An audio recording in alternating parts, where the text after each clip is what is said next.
Здравейте! Започваме една уникална поредица за абсолютно всички. Като почнем пилоти, шофьори, обикновени и всички хора, които ползвате автомобилите. Но и всички, които вие участвате в движението. Тоест дали сте с колелото, с пешеходеца, дали ще разхождате кучето, просто гледайте.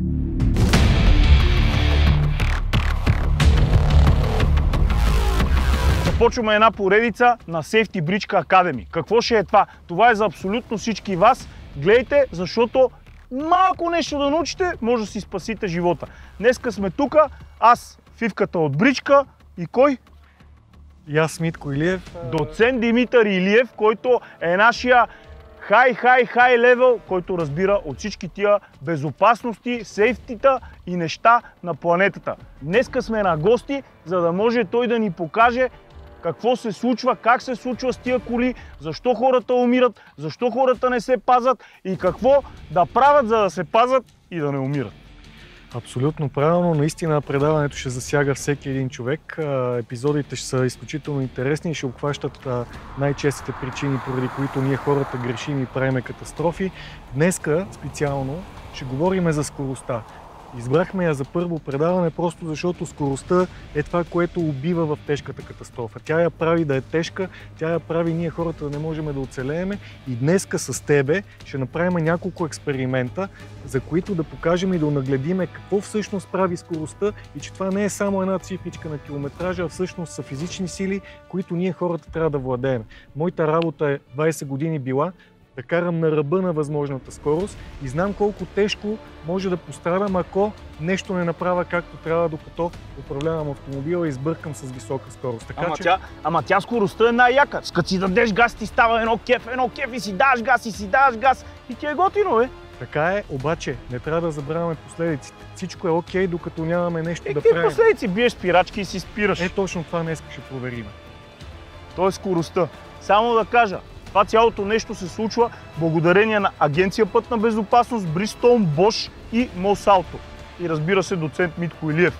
Но това не е реклама, а хората ни подкрепят и знаете ли за кое? За това да ви научиме, да ви покажем и всички заедно да се научиме да караме внимателно, за да не се убиваме.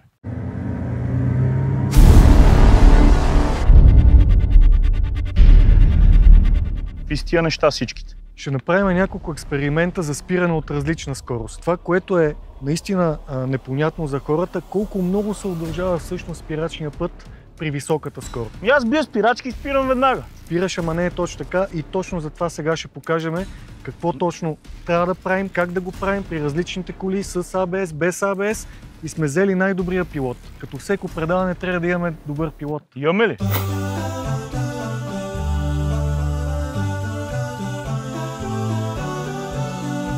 Добре, тъй като днес епизодът е толкова сериозен, от време на време ще позволяваш ли нещо се шегуваме и нещо за десерт? Няма ли да има? Сега шоу трябва да има, не може. Шоуто ще бъде наистина невиждано и нечувано, но нека да остане за накрая, да не слагаме каруцата пред коня. Дай да караме наред. Започваме с първия експеримент, той е доста така силов и екстремен. Има и преди, че сега ще направи нашия пилот спиране от 140 км/ч до 0. Какво значи до 0? До 0, бе, до 0. Колата да спре напълно. Наистина няма да повярваш колко дълъг е спирачния път и този човек, който е абсолютен професионалист и който знае точно как трябва да го направи. Ако сега зададем въпроса на нашите зрители, как се спира най-ефективно от 140 км/ч, сигурен съм повечето ще почнат да гадаят и да казват, може би трябва плавно и постепенно, може би трябва рязко и силно, може би трябва пулсиращо.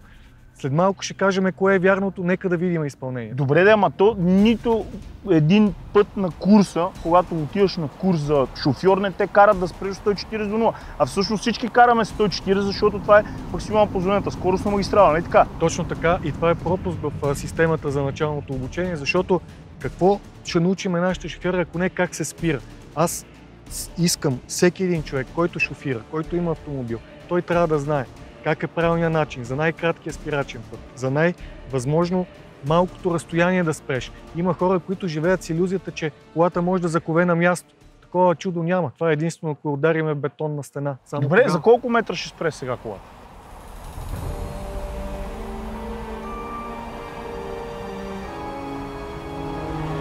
Ами, взел съм рулетка, с която да премериме. Идва, тихо, ще се вълнува. С колко ще мине сега? 140, спирачната точка е точно сега. Гледай какво става, гледай. Гледай какво голямо разстояние измина тази кола. Сега искам с тебе да премериме. Ще хванеш рулетката и ще премериме колко метра и трябваше на тази кола, за да може да спре. Оставам тук 140, аз като удара спирачки спирам на секундата, бе, човек. Да, спираш, само така си мислиш. Почвай да дърпаш сега. 1, 2, 3, 4, 5, 6... Бале, колко бързо натисна спирачки този човек, колко бързо спре. Аз сега хода, гледай. 10, 11, 12, друг път. Мале, това е много далече, бе. И това на магистралата, ако ти излезе куче и ти си викаш, аз ще удара спирачки и съм спрял. Той излиза кучето. Сложи долу. Свърши рулетката, бе! Каква е тази рулетка къса, бе, човек? Хайде до крачето. Бележи! Белезах от крачето ми, да. Хайде, ще потичам малко, че иначе цял ден тук ще се влача. Аз си изморих, бе. Колко метра е това, бе? Ужас. 68 метра и 90 сантиметра. Общо дълбостта 70 метра при един средностатистически семейен автомобил с нови гуми в перфектни условия, без да е мокро, без да е хлъзгаво и да е грапа в асфалт. И като казваш перфектни, има и преди, че тук сцеплението наистина е перфектно. Това е страхотен грип, където почти никъде по пътищата няма такова голямо сцепление. Искам да кажа, че хората, докато си караме и гледаме на километража, че пише примерно 150 или 140, си викаме всичко окей. Колите са обезшумени, нови, няма никакви проблеми. Проблемите обаче идват, когато решим, че трябва да спираме. Как да реагираме? Карам си с 140, виждам в далечината доста спирачки, колите спират. Какво е редно да направи, какво не е редно да прави? Това е много важно. Сега ще обяснявам и слушайте много внимателно. Има два типа автомобили. Едните са с ABS, другите са без. Тестовете, които правим в момента с тази кола, тя има ABS, както повечето автомобили, които в момента се движат по пътищата. Има един единствен верен начин за спиране с автомобили с ABS, а това е рязко, колкото можете по-бързо и силно да натиснете спирачния педал. Всъщност, идеята на ABS е да не позволява на гумите да блокират. Ако забелязахте, през цялото време гумите останаха с въртеливо движение, което ви дава предимство колата да не се завърти и дори можете да сменяте посоката на движение. Проблема обаче е, ако колата няма ABS, и затова ще обясним съвсем след малко.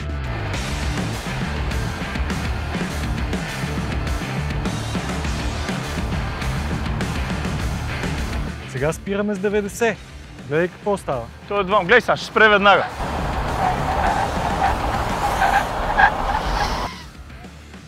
Виж разликата. Искам да видиш разликата. Знамената. Човека каза знамената, носа знамената сам. Ето тук. Все пак е доцент Димитър Илиев. Тук. Къде трябва да седи? Тук. На муцуната ли? На муцуната. Попъвай сега. Попъвай. Бричка, по-бързо. Пак ще похода. Пак няма май да стигне метъра. Стигна метъра този път! Колко вика? 29 метра!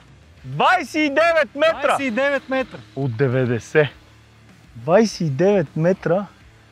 Те 25 метра са от стълб до стълб. Мале!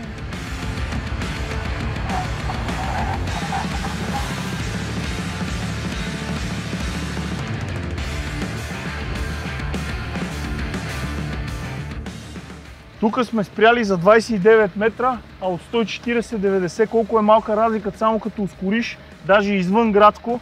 102-30 така с лекота. Какво се случва? Това исках да ти обясня и отдеве. Скоростта е квадратична величина. Усещането с 90 и 140 не е толкова голямо, колкото разликата в спиране. И всъщност хората осъзнават, че карат бързо едва когато им се наложи да спират. Те допреди това нямат впечатление, че карат бързо. Затова така лесно нарушават правилата. Затова на ограничение 90 карат 120, например. Пътя е прав, всичко е наред до момента, до който обаче не се наложи да се спира. И тогава викаме: олеле майко, какво става, що не спира тази кола? Ето го нагледно. Физика, елементарно. Добре, сега какво следва? Сега ти предлагам вече да включим и автомобила, който е без ABS, защото разликата в техниката на спиране е огромна. Ама огромна наистина. Разбираш ли ме? Нека да покажем първо спирането и след това ще обясним как трябва да се спира с коли без ABS.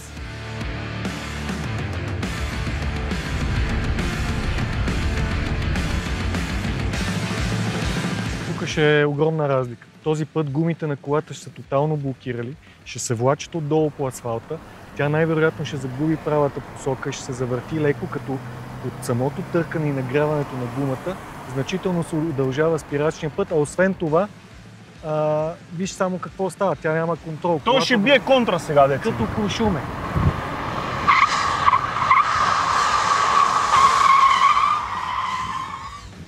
Всичко пусти, да кажа почна шоуто.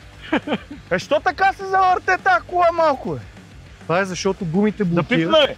И няма внимание да не оцелиш там, където точно е било спирането, защото наистина е горещо в момента там. А добре, сега гумите ще са повредени или от тук нататък да почне да туп? Леко ще са квадратчета, нали? Ще има малко брус. Обаче истината е, че с този тип автомобили техниката, правилната за спиране не е да удариме до край, защото става това нещо. Това е малко стара техника, която на времето са ги обучавали по този начин да спират плавно и постепенно, и ако случайно усетят, че блокират гумите, веднага трябва да се отпусне и пак да се натисне и така да се повтаря, така нареченото пулсиращо спиране. Значи заключението е, че това, което сте учили преди 30 години, защото не е имало коли с IBS, вече 99% от автомобилите с IBS. И ако трябва да избирате какъв автомобил да си купите, определено вземете кола с IBS, защото виждаме разликата.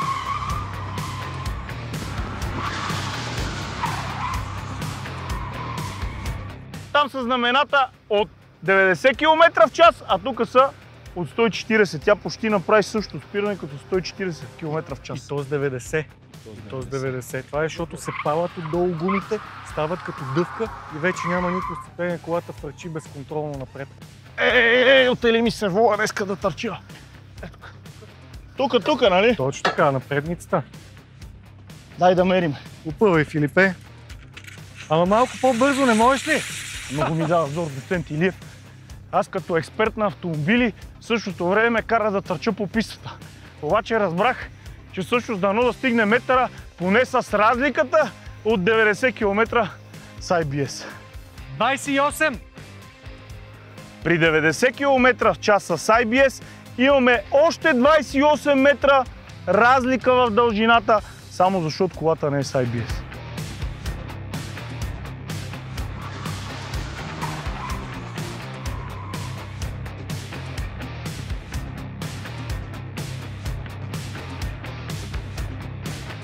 Тук ми беше много шоу, много интересно, а всъщност това е най-опасното, нали? Шоу обаче в реалния живот никак не е шоу, напротив, там нещата излизат от контрол и ако тук имаме достатъчно широчина и място за безопасност, там ако колата излезне по някаква причина отстрани в канавката, обикновено закантва и започват кълбетата. Точно за това искам да кажа. Много е важно всеки собственик на автомобил без ABS да отиде на такова безопасно място, да направи тренировка, да спре от 50, да спре от 60, да спре от 70, да си почувства автомобила, за да е сигурен, ако утре някъде в живота му се наложи, може само веднъж да стане, той трябва да е адекватен и трябва да знае как да спира. Чакай да им кажа аз нещо. Ако видиш, че ти свети лампата за IBS-а, марш веднага в сервиза да оправиш този датчик или тази спирачна система, защото нещата въобще не са добре. Плюс 30 метра. Какво ни предстои? Най-често използваната скорост, която е в градски условия, която пак обаче подценяваме, тя е 50 и на нас се ни се струва бавно, да не говорим, че при пешеходната пътека е 30 и има причина за тази работа. 50-30, то спира колата ти.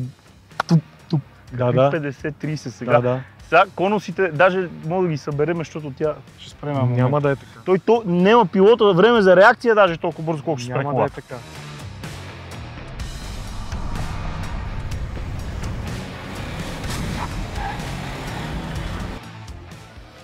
Искам да видиш разликата, Филипа. Тя е най-важна от всичко. Забележи с 50 колко е малко разстоянието, забележи с 90, забележи без ABS къде са знамената и от 140 къде са знамената. Умопомрачаваща е разликата. И точно това е, което трябва хората да разбереме, че тези ограничения на скоростта не са сложени, защото да ни е гадно и да караме бавно. Те са сложени, за да сме живи по пътя. Дай да премериме все пак спирачния път. Виждаме, че все пак, мериме си. Но съзнаме! Ей, този човек толкова не е работил при живота си, колкото не Винаги бе, или бричка ще бута, или ще носи нещо. Дай газ! 1, 2, 3, 4, 5, 6, 7, 8, 9, 10. Пожелавам на всички да си купите Porsche Turbo S с керамични спирачки, те пък като не са загрели пак не спират, то е страшна работа. Точно 11 метра. 11 метра при 50 км в час. Да. Значи тук излиза кученцето и кученцето отива. Айде. Той е хубаво човек да ги премери, после да ги навиета, да усети колко са 11 метра, защото си викаш его е къде. Най-добре да ги изтича. Ако сега с тебе се фанеме да тичаме до най-голямото спиране, после дълго време ще трябва да възстановяваме, защото аз съм по-възрастен, нали? Ма повече спортуваш. Да, не съм във форма, верно. Какво предстои? Това, което сега ще направим, аз поне не съм виждал някъде да е правено. Нещо изключително така показателно и нещо, което в крайна сметка ще даде на хората. Това десерта ли е?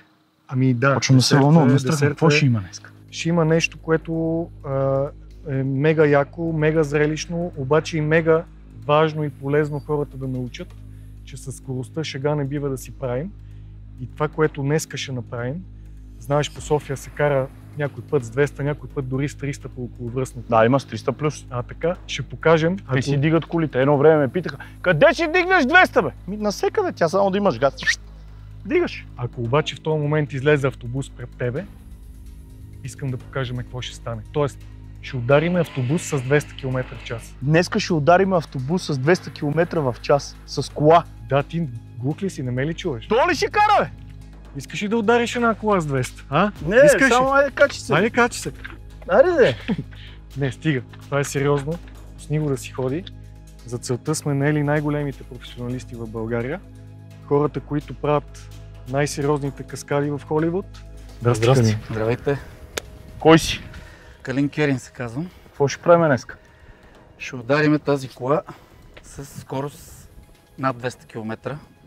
Предполагам, ще дигнеме, без да има шофьор вътре в нея. Произвели сме едно, мога да го нарека, устройство, наше производство, с което управляваме колата от разстояние.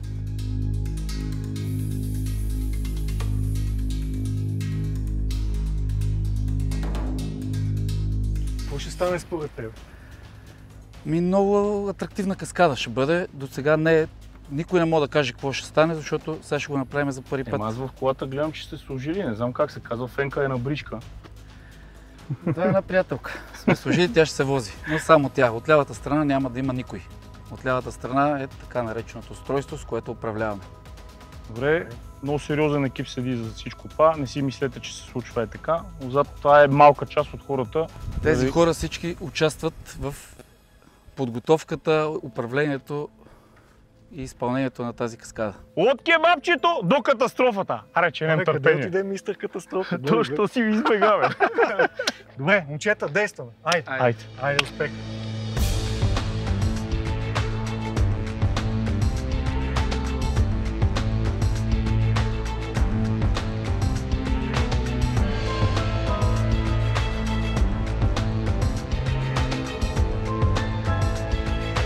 Мите, да те питам сега, тази кола на Керин автономна ли е? Изобщо не е автономна, се управляваше с дистанционно. Истинските автономни автомобили, между другото, се разработват в България. България? Да, което е много интересно. Някой път ще заведа в инженерния център на Bosch да видиш как точно става. Значи друг епизод. Съвсем друг. Леле, она ако се движи сама, мале! Ready! 3, 2, 1, go!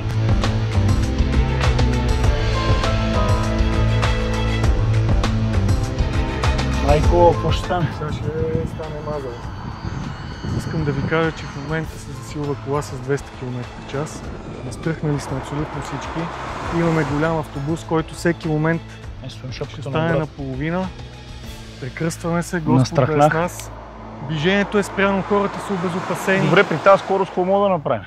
Можем само да гледаме. Не, а иначе като караме с 200... Не трябва да се кара с 200. Сега ще разберете защо не трябва да се кара с 200. Момчета, ще бъде зловещо, предупреждавам ви. Колко са? Много е голяма. Мале!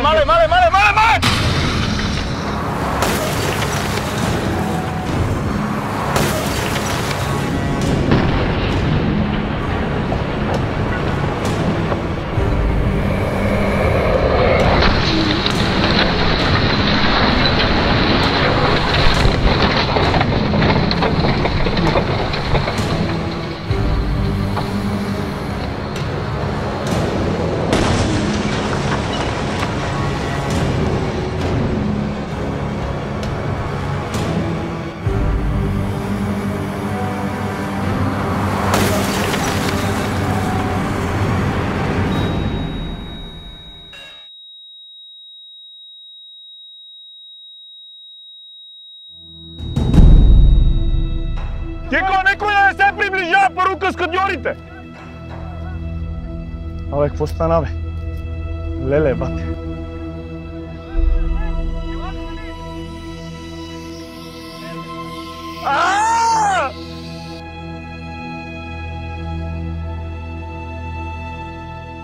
Мите, какво се случи? Това, което стана е, че няма оцелели. Нито в автомобила, нито в автобуса. Виждаш пътниците къде се намират горе по тавана. Надявам се, Филип, с това, което направихме, да сме убедили хората в това колко зловеща е скоростта и колко безпощадна е. Не остана кола, остана един квадрат. Разбираш, и това, което тук видяхме току-що е живото доказателство, че ние не трябва да караме с високи скорости. Това е, което убива хората. И това не е само цифра. Това, че колата ти дига 200 или 300, това не значи, че трябва да се прави, разбираш ли? Умолявам ви, хора, бъдете разумни. Скоростта ни убива. Ние не можем да издържим. Нито от тук ще извадиме живи хора, нито от там.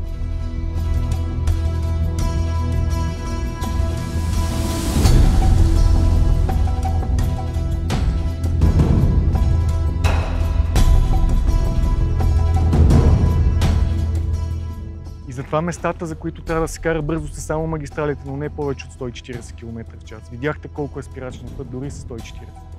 Добре, ела да ми покажеш, че аз след леко се разтреперих. Какво да ти покажа? Виж какво виждам тук. Ръце. Погледни. Ръце. Тук ръце. Пътници надолу с главата. Погледни. Погледни къде са хората. Гледай, ръце. Още. Кола няма. Виж главата на манекена къде е. Главата е спукана. Главата е спукана. Погледни. Погледни главата. Гледай. Гледай. Виж. Черепа е щупен. Ето. Дук. Виждаш? Няма. Това е. Не се прощава. Скоростта наказва брутално, наказва със смърт. И ако ние хората не озрееме за това нещо, ни чака нищо добро не ни чака. Чака ни това, което се случва и в момента. Хора, успокойте се, карайте разумно. Не е важно да стигнем с 5 минути по-рано, наистина. Значи едно е да го гледаш на клипчета по YouTube, просто е така. Едно е когато го видиш на живо, и едно е, не дай си Боже, да го изживееш. 200 км в час вече абсолютно всички нови коли без проблеми ги дигат, дори 1.6. 1.6 кола дига 200 км в час без проблеми. Само че виждате при едно столкновение какво се случва. Парното къде е? Няма нито един елемент в автомобила, дори в рейса ще минем и от другата страна, който е здрав. Това, което мога да ви кажа е, че ако мога да караш малко над пънчето и че няма да те снимат, по-добре карай под пънчето и да не те снимат и да стигнеш спокойно. Защото сега като го гледате всичките си кажете, да, ама нема бе, то там стана, ама те са го направили. Сега всички внимателно изгледайте клипа поне 3 пъти. И си дайте равносметка, ако вие или някой ваш близък е вътре в колата, защото няма вътре в колата, а всичко е станало толкова. Харесвайте ни, лайквайте ни, шервайте ни, brichka.com, Facebook и гледайте дългата поредица, която ще бъде занапред на Safety Brichka Academy. Доцент Митко Илиев и Фифи Бричка експерта, който ще ви показваме такива неща, кое е редно и кое не е редно. Очаквайте следващите епизоди. Ако помогнем на 5 човека да им спасим живот, това е страшно много. Ай!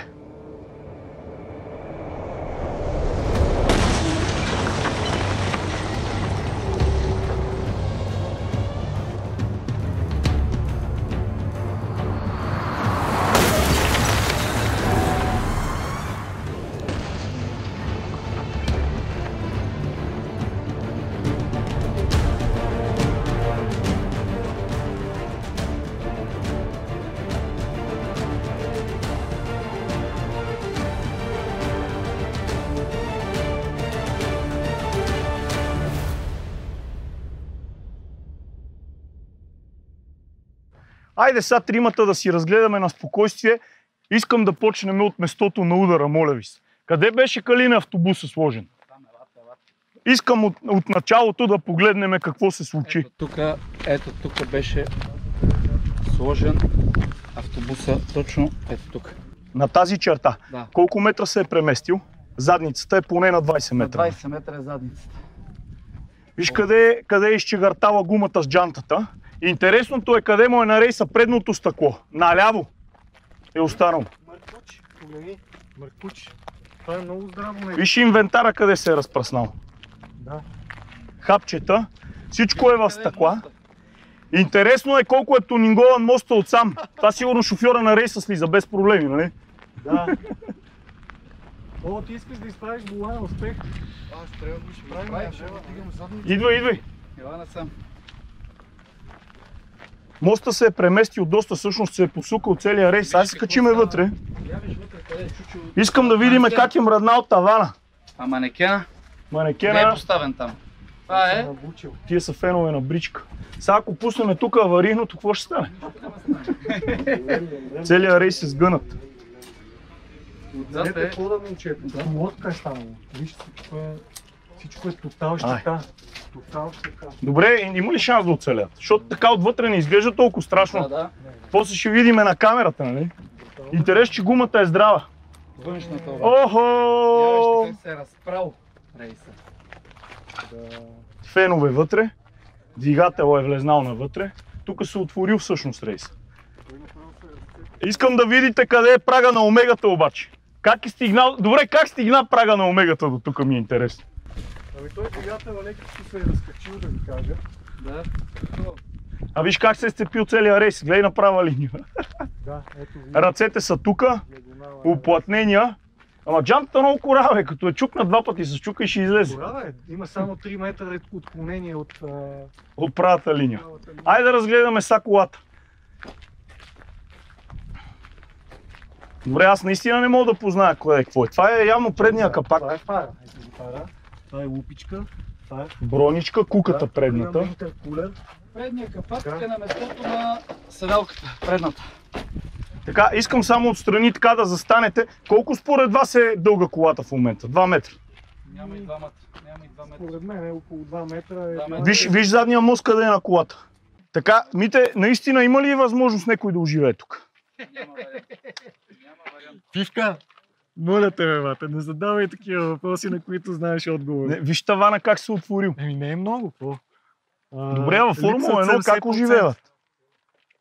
Там е удрят в безопасена среда. Там има писти с такива зони за безопасност. Обаче аз ще кажа, че тая броня си е здрава и си отива Само внимай да не скъсаш кабела, моля. Да, внимавам бронята да не ожулиме, но бронята задната е здрава, Калин не се е сприл. Добре, кажи ми тук от какво се изкриви. Добре, наистина, от какво се изкриви задния капак?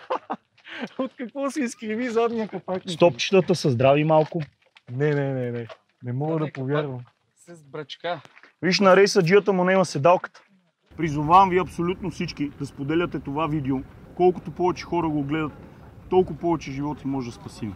Благодаря на Държавна агенция Пътна безопасност. Благодаря на Bridgestone, благодаря на Bosch, благодаря на Most Auto за това, че ни подкрепиха в тази инициатива и че са заедно с нас в борбата срещу войната по пътищата. Искаме да се подобри ситуацията и ви убеждаваме в това, като нагледно ви показваме докъде води високата скорост. И запомнете, че наистина от вас зависи тези неща да не се случат. Колкото и видеа да снимаме, каквото и да ви показваме с доцент Митко Илиев, няма как да се предотвратят нещата, ако вие не го правите.